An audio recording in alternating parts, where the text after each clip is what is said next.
Hey VC, and happy Valentine's Day. I thought I'd make a video today because I got my Kishi Bashi live Valentine's Day pick discs, which I have here.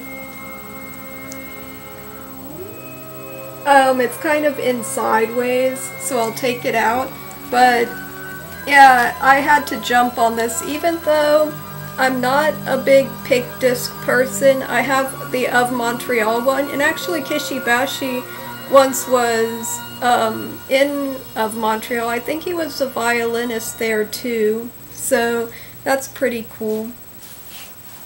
And here it is.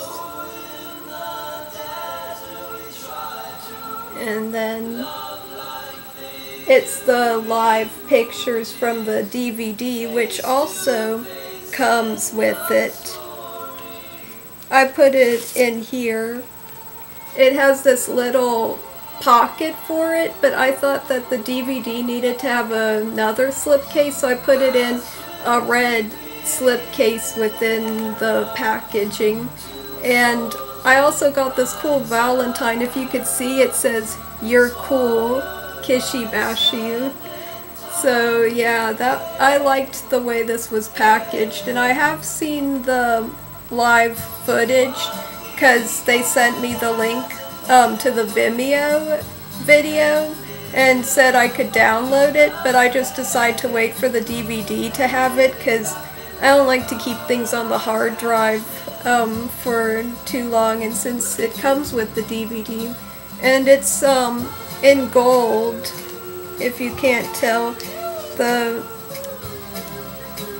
disc has gold background on it, and the hype sticker is gold. Maybe gold for jewelry? I don't know. But I like having my red slipcase with it. And it actually sounds pretty good for a pick disc. The only issue I had with it was that the hole was too small. I don't know if you could tell, but it took a lot to get it on there. I had to use a blade to get it on there. And we're listening to Kishi Bashi in the background, but it's from his actual studio album. And what's the name of the song? Atticus in the Desert, I think. But anyway, the pick disc wasn't bad once I got it on there, but it was really scary at first because I didn't want to damage it, of course.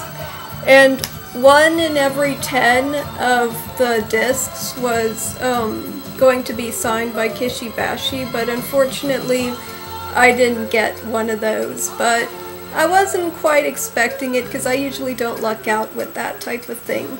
Anyway, I know Robert Z wanted to see the dessert I was getting when I was waiting for this Kishi Bashi thing to arrive. So I got this. They're raspberry thumbprints from One Lucky Duck, which I've mentioned before in my Christmas haul video. And they put this pretty little red ribbon on it, and I kept it sealed because I didn't want to open it and eat any until I got the Kishi Bashi in the mail, because I didn't want it to go stale before doing this video. So that's how much I care about showing them sealed, but they won't be sealed for long, not like records or anything. So yeah, that's basically all for the showing stuff. But as for Valentine's Day, I actually have this thing I always remember from when I was like, I don't know, 18 or something. I had a crush on this one guy, and I remember wanting a heart-shaped necklace or something, and in chat I remember saying, "You better give me that heart-shaped necklace." And then when he like completely ignored me, I made like this series of poetry called the Bitter series, and it was in pencil. I think I drew it in pencil with a dartboard and a dagger pencil in the center of it. So that was crazy. So I always think about how I used to be really, really intense back then and annoying. But anyway, that guy eventually apologized for ignoring me or whatever. I think I just used to come on strong. Nowadays, I don't really care about that type of thing. In fact, I always think I'm like the anti-Valentines. Now, Antichrist is playing now. Or I think that's the title. Anyway, I only just began collecting Kishi-Bashi stuff last year, so I really just fell in love with the violin. And I usually don't like twee stuff, pop stuff, but in this case, I just completely was immersed in that violin. So anyway, I think of myself as anti-Valentine's. Now, not because I hate the holiday, but just because of the romantic side of it. I don't really expect, like, flowers, chocolate, and all that stuff. And I don't try to find a date or anything. That's, like, my worst nightmare. And actually, the types of, like, love stories I like are usually the ones where it's difficult. You know, where it's difficult for the characters. I didn't show in my book entry to Colin's contest, but 1Q84. Now, I'm not supposed to talk about this because my friend Will hasn't finished reading it, which he should. Maybe he has by now, but anyway, I always thought it was a difficult love story in 1Q84 because they always, like, remembered that time in the classroom where they held hands, and that's the only way, like, she felt good or happy was when she thought about that memory. And it took, like, going through different times or whatever for them to connect, to meet in that one spot with the double moons. So this book is really special to me. It still holds a place in my mind. And of course, Norwegian Wood, which I also didn't show because I usually use this to hold up my records on my shelf over there. So yeah, Norwegian Wood. This one was very heartbreaking. I won't give away the ending, but I remember that it was just sad how she had a major breakdown and he couldn't forget about her, but he also liked this other girl at school, so who was a lot more liberated and exciting. So I always related to the girl who had the breakdown, but not quite as an extreme as her, but basically I always related to her. So when the ending came, I was like, that's what happened. So yeah, I still like these books, but that's like anti-Valentine's. And whenever I've tried to make a mix for someone I like, I'd make it like some really epic, sad story. So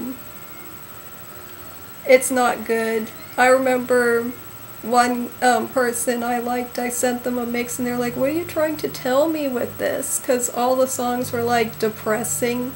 And I'm going to have to remember that if I make a mix for my contest prize for any US wins, that I don't make it too depressing, because I tend to like sadder songs, sadder stories. And it's not because I'm depressed, it's just because I find it more interesting than the happy type of songs and stories and whatever. But again, I really do hope everyone's having a happy Valentine's Day and has a treat.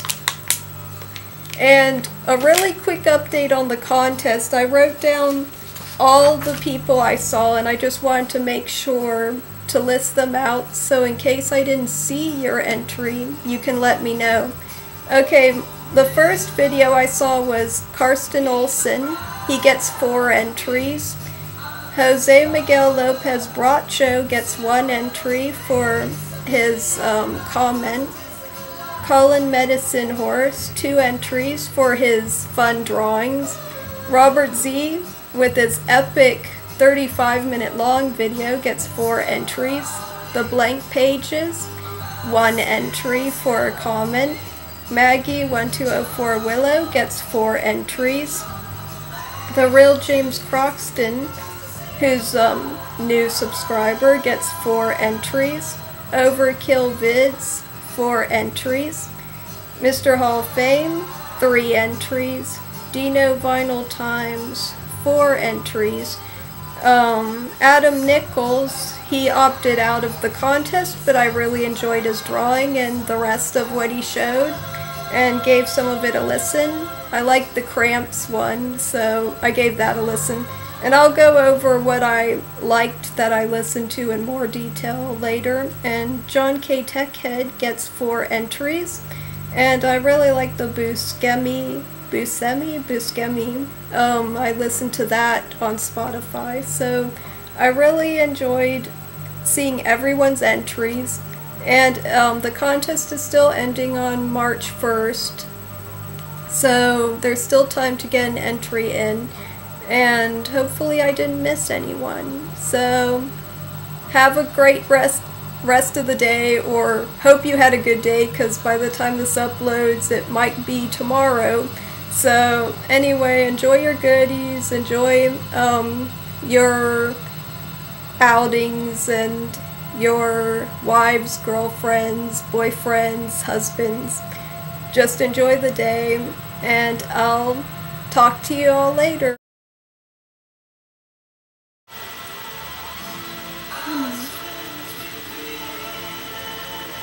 Already broke the seal, Robert Z.